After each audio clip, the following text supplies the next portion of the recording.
Здравствуйте, уважаемая бесценная Инга. У меня нет слов, чтобы выразить вам свою благодарность за спасение сыновей. Вы заменили мне все мое окружение. Нет поддержки близких, все заняты своими проблемами. Муж, который со мной рядом, он находит утешение в бутылке. Я прихожу с работы, а он уже на своей волне. Стресс снимает.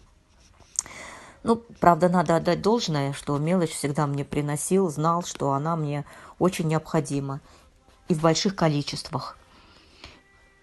И сам, кстати, меня подталкивал, не пора ли мне уходить и закрываться в комнате для проведения защитных ритуалов. Я проводила множество ритуалов, 3 раза в день. Я всегда использовала моменты, всегда находила минутку и между. Я все время читала в машине, на улице, где бы я ни находилась, гуляла с собакой. Читала. И сын у меня уехал с амулетом Велеса.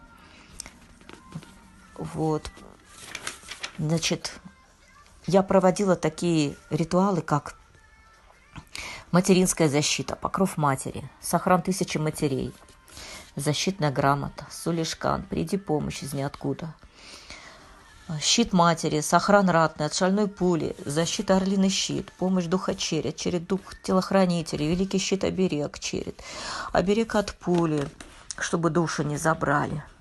Оберег заклинать пулю, щит защитный, поставить запрет от опасности, избежать плен, спасение во время боя, от пули, шепоток оберег матери, шепоток вернись живым, сулишкан, оберег Велеса делала, выставили защитный купол сыну 4 раза, в общем, множество ритуалов. И также делала, на кладбище ходила, обращалась к хозяину по ГОСТу, босая, в мороз, просила спасти сына. Все делала, как вы учили. Как вы говорили, как бы вам страшно не было, но ради близкого, родного человека можно. И да, действительно, можно. Сын, который был там почти 3 года, не любит рассказывать. Он говорит о ребятах, о друзьях и полностью занижает свою работу, умалчивает о своих достоинствах. Рассказывая, постараюсь начать сначала, с самого начала. Когда они шли в самолет, когда они только туда убыли, как я думала, что на учение, и скоро вернется, я ж не знала ничего, как и все. И когда они шли в самолет, чтобы... Он написал СМС: «Мама, я люблю вас». С папой имел в виду. Я снова просить богов, силы, духов принялась за работу. Если бы это произошло, то все, они были бы обречены, все, если бы они десантировались тогда.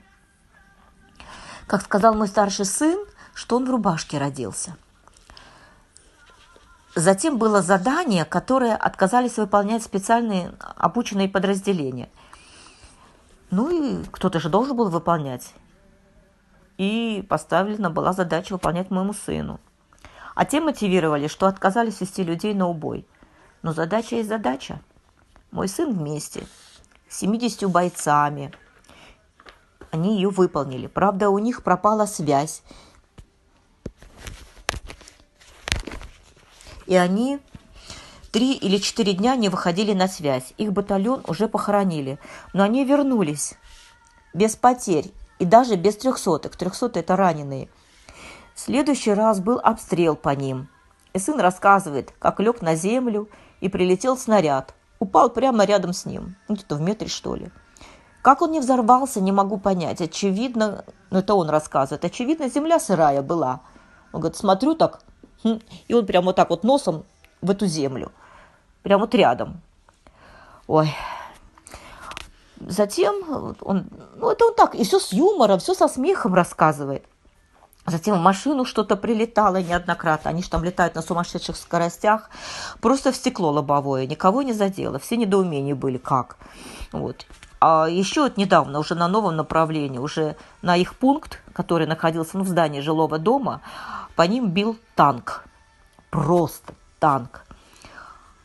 Он рассказывал, что забежал в ванную и спрятался в этой чугунной ванне. И ребятки, естественно, тоже все попрятались, кто там был, ну, человек 10 их.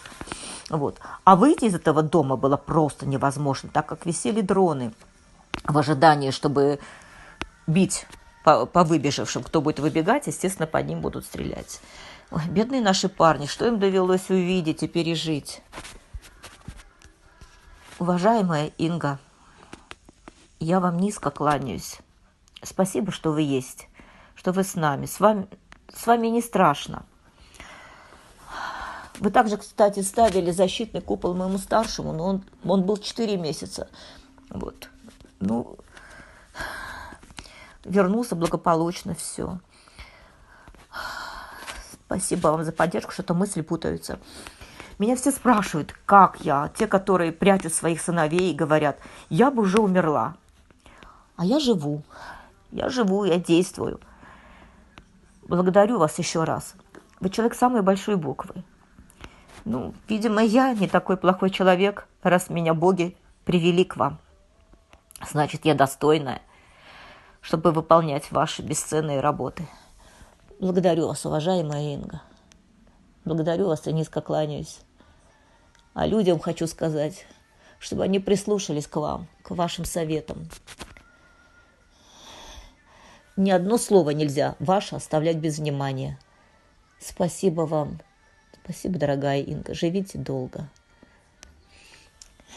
Хвала вам и вашему роду. Спасибо. Спасибо.